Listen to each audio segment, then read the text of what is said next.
Hi, BrenTech here, where tech is made simple. So Microsoft has once again released Defender definition updates to protect against ISO file malware. And this is something they do every 2 to 3 months. Because the reason for this is that, as you may well know, the first hours of a newly installed Windows installation can leave the system vulnerable because of a Microsoft Defender protection gap.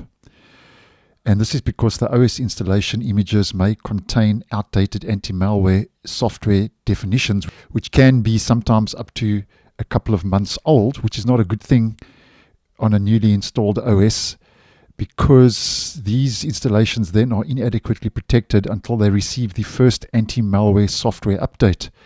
So that's the reason why Microsoft is releasing once again new Windows 10 and 11 Defender updates for the installation ISO images of those operating systems.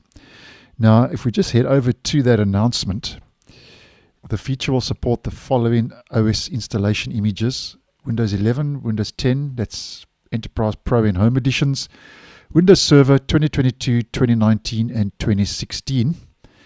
And if we head down to the Security Intelligence version, 1.4 to 3.160. Now currently, if we head into Windows Security and we head to Virus and Threat Protections and we click on Protection Updates, the latest Security Intelligence version that I was updated with earlier today is 1423.334. So this is slightly newer compared to what is rolling out now as part of those ISO installation images, but it's still better than having a security intelligence version that's outdated by a couple of months, as mentioned, closing that protection gap.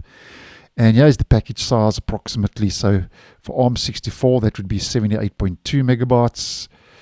For 32-bit versions, 128, and for 64-bit, 132 megabytes. So I do post these videos from time to time just to keep you guys posted, because I do know some of you do install Windows, clean install Windows with ISO image files. But for whatever reason, those updates to Defender should protect against ISO file malware for now. So thanks for watching, and I'll see you in the next one.